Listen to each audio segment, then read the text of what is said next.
So political parties మాట్లాడడం వేరు, ప్రజల్లో అపోహలు ఉండడం వేరు. ఓడిపోయినప్పుడు చాలామంది ఈవీఎంల గురించి మాట్లాడుతున్నారని దేశంలో ఉన్న ఒక అపవాదు. మీరు ఎలక్షన్ ఆఫీసర్గా పనిచేశారు, పొలిటీషియన్గా ఉన్నారు. మీరు బిలీవ్ చేస్తున్నారు ఈ దేశంలో ఈవీఎంలు ట్యాంపర్ అవుతున్నాయి, పోలింగ్ సరిగ్గా జరగట్లేదు అని. అంటే any electronic device can be hacked. Okay. That's what the tech savvies అంటే ఈ ఎలాన్ మస్క్ లాంటి వాళ్ళు చెప్పినటువంటిది. అందువల్ల దేర్ ఈజ్ ఎ పాసిబిలిటీ. ఇప్పుడు పాసిబిలిటీ లేదని ఎలక్షన్ కమిషన్ కూడా చెప్పడం లేదు కదా. వాళ్ళు ఏం చెప్తున్నారంటే మేము నిర్వహించే ఎన్నికలు ఫుల్ ప్రూఫ్గా ఉన్నాయి, at every stage there are checks and balances. So అది ప్రూవ్ చేస్తున్నామని అంటున్నారు తప్ప పాసిబిలిటీ ప్రాబిలిటీ లేదంటున్నారు వాళ్ళు చేసే అని వారు చెప్తున్నారు. అంతేగాని చేయడానికి అవకాశం లేనిది నా మిషన్ అని వారు చెప్పట్లేదు కదా. చెప్పట్లేదు. కాబట్టి డెఫినెట్గా there is a possibility. That's why ఇప్పుడు it's a fundamental right and it's not only fundamental right, it is also showing equality. అంటే అందరూ సమానం అని చెప్పే రైట్ అది. రైట్ కదా. పబ్లిక్ మేము ఓటేసిన వాళ్ళు గెలిచారు అనే ఫీల్ రావాలి. అంత గొప్ప రైట్ని, పొలిటికల్ రైట్ని వీళ్ళు ఇట్లా అపహాస్యం చేయడం అనేటువంటిది తప్పు. Moreover election commission role ఏంటి? దే ఆర్ జస్ట్ అంపైర్స్ అంతే కదా. So they are not players, they have to umpire. And అంటే ఒక ఫెయిర్ ప్లే అనేది జరగాలి. దానికి లెవెల్ ప్లేయింగ్ ఫీల్డ్ వీళ్ళు చూపించాలి. అందరూ ఒకే లెవెల్లో ప్లే చేసుకునే అవకాశం కల్పించాలి.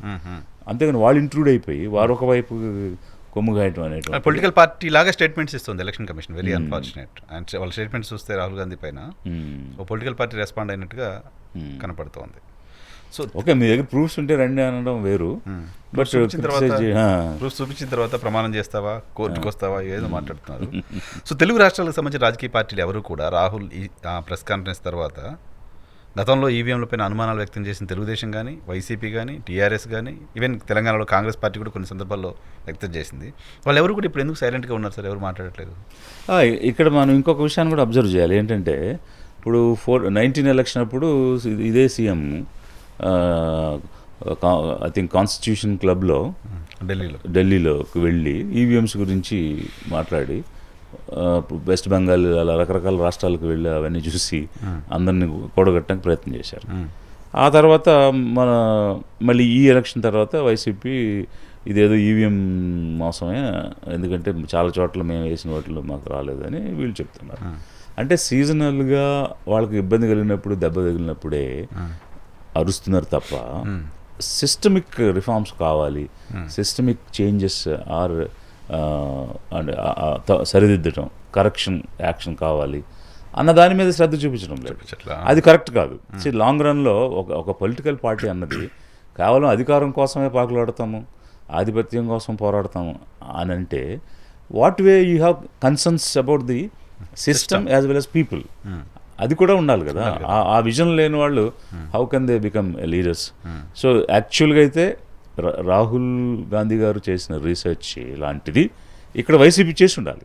చేయలేదు. ఇప్పటికే చేసి they could have come out with so many, so because వాళ్ళకి నేషన్, సో 543 కాన్స్టిట్యుయెన్సీస్, 140 కోట్ల మంది ప్రజలు. బట్ ఇక్కడ 5 కోట్ల మంది ప్రజలు, 175 కాన్స్టిట్యుయెన్సీస్. సో నీకు లిమిటెడ్ స్కోప్ ఉంది, నీకు ఆ పారాఫెర్నాలియా ఉండి కూడా వీళ్ళు రీసెర్చ్ చేసి ఎక్కడ పొరపాటు జరిగిందని దాన్ని వెలికి తీయటంలో కంప్లీట్గా వైసీపీ ఫెయిల్ అయిపోయింది. ఫెయిల్ అయిపోవటమే కాకుండా పక్కన ఎవరో చేస్తే దాని గురించి కూడా వీళ్ళు మాట్లాడే పరిస్థితులు లేరు. సాక్షి పేపర్ చూస్తే వార్తే లేదు, రాహుల్ గాంధీ వార్త ఎక్కడో చిన్న కాలంలో కనిపించింది. అంటే రాజకీయమే ప్రయారిటీ కదా అది. బట్ ఇది సిస్టమ్ కదా. సో ఈరోజు ఎవరైనా ఎఫెక్ట్ కావచ్చు. అంటే మీకు ఫెయిర్ ఎలక్షన్ మీద, ప్రజాస్వామ్యం మీద నమ్మకం ఉంటే, ఆ డెమోక్రటిక్ వాల్యూస్లో మనం సెయిల్ అవ్వాలి అనే రెస్పెక్ట్ ఉంటే ఇట్లాంటి అంశాలను తిప్పికొట్టాలి ఖచ్చితంగా, అది ఎవరైనా సరే. సో ఇప్పుడు ఆ పార్టీకి మన పార్టీకి సంబంధం లేదు, అంత మాత్రం చేత నిజం మారదు కదా. నిజంగా మాట్లాడాలి కదా. అంశాల వారికి బీజేపీకి మద్దతు ఇచ్చినప్పుడు అంశాల వారికి రాహుల్ గాంధీకి మద్దతు ఇవ్వడానికి వచ్చిన ఇబ్బంది ఏముంది? ఈవెన్ వైసీపీకి మద్దతు కూడా అవసరం లేదు. మాట్లాడేది నిజమనో అబద్ధమనో ఏదో చెప్పాలి కదా, మాట్లాడాలి చెప్పాలి. పొలిటికల్ పార్టీ వాళ్ళు కూడా చేసి ఉండాలి ఈ పార్టీ. అంటే ఇప్పటి వరకు మేము ఈవీఎంస్ అని మాట్లాడిన వాళ్ళు ఏదన్నా ఒక ప్రూఫ్తో బయటకు వచ్చి ఉంటే బాగుండేది. అదే పొలిటికల్ అలిగేషన్ అయిపోతుంది, అంతే, ఏదో జనరల్గా మాట్లాడినట్టు ఉంటుంది. అతను కూడా అందుకే కదా, అలా జనరల్గా కాదనే కదా హీ స్టార్టెడ్ సమ్ రీసెర్చ్. ఇప్పుడు మహారాష్ట్రలో 5 o'clock తర్వాత జరిగిన వీడియోగ్రఫీ ఇమ్మని అడిగారు, అవి లేవని చెప్పారు. బీహార్లో జరుగుతున్న ఇంటెన్సివ్ రూరల్ రివిజన్ గురించి అడిగారు. సో అట్లా కన్సిస్టెంట్గా దాని మీద మాట్లాడటమే కాదు, వాస్తవాలు ఏంటి, పూర్వపరాలు ఏంటి అనేది కూడా తెలుసుకోవాలి. That shows A kind of responsibility. అదే ట్రాన్స్పరెంట్గా ఉండాలి సార్, ప్రభుత్వాలే ట్రాన్స్పరెంట్గా ఉండాలనుకున్నప్పుడు ఎలక్షన్ కమిషన్ దేశంలో రాజకీయ పార్టీలు అడిగితే డిజిటల్ డేటా ఇవ్వట్లా ఓటర్లకు సంబంధించింది. ఈవెన్ ఓటర్ లిస్ట్ కాపీ చేసుకునే అవకాశం ఇవ్వట్లా. మేము ప్రింటెడ్గా మెటీరియల్ ఇస్తామని చెప్తోంది. ఎలా అనలైజ్ చేయగలుగుతారు ఎవరైనా? ఇంపాసిబుల్ కదా.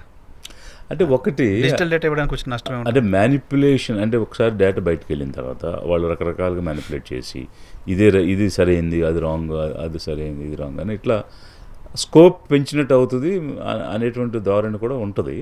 అంటే ఎలా అంటే ఇప్పుడు ఒక ఎలక్ట్రానిక్ కాపీ మీ దగ్గరికి వచ్చింది, దాన్ని మీరు మాడిఫై చేశారు, ఇది ఎలక్షన్ కమిషన్ ఇచ్చిందని మీరు అంటారు, మళ్ళీ దానికి ఒక ఎంక్వైరీ, దాని చెక్కింగ్, ఇట్లా రకరకాల ఇష్యూస్ అన్ని వెబ్సైట్లో పెట్టేయచ్చు కదా. You can put it in website. వెబ్సైట్లో పీడిఎఫ్లో అంటే నాన్ ఎడిటబుల్ ఫామ్లో పెట్టేస్తే సరిపోతుంది. యాక్చువల్లీ యూఆర్ రైట్, వెబ్సైట్లో నాన్ ఎడిటబుల్ ఫామ్లో అఫీషియల్గా పెట్టేస్తే anyone can see that shows transparency. ఆ ట్రాన్స్పరెన్సీ అన్న దగ్గర కమిషన్ ఫెయిల్ అయిపోతుంది అనే అనుమానాలు దారితీస్తుంది. వై? బికాస్ అసలు electoral rolls we have to publish చేయాలి. అవును, బిఫోర్ ఫైనల్ ప్రతి ఊర్లో బూత్లో మనం డిస్ప్లే చేస్తారు. మరి అలా చేసే ప్రాసెస్సే ఇన్వాల్వ్ అయినప్పుడు అందుబాటులో పెట్టచ్చు కదా ఇంటర్నెట్లో ఎవరికైనా. కమిషన్ సైట్లోకి వెళ్ళి పలానా పోలింగ్ బూత్ అని కొట్టుగానే అందులో ఓటర్స్ ఎవరైనా చూసుకునే అవకాశం అందరికీ ఉండాలి కదా. దానివల్ల పబ్లిక్ ఆడిట్ జరుగుద్ది, రోల్స్ వ్యాలిడేషన్ జరుగుతుంది. సో ఇలాంటి ట్యాంపరింగ్ జరగకుండా ఉండే ఛాన్స్ ఉంటుంది. అంటే అలా థింక్ చేయాలి కమిషన్. యాక్చువల్ కమిషన్ రోల్ అయితే అలా చేయాలి. వాళ్ళు అలా చేయకుండా అన్ని దాచిపెట్టి గుప్పిట్లో పెట్టుకుని ఏది అడిగినా ఇవ్వకుండా ఉండటం. అసలు anything what ever you ask you should be. అసలు అందరూ సీక్రెట్ ఏముంది?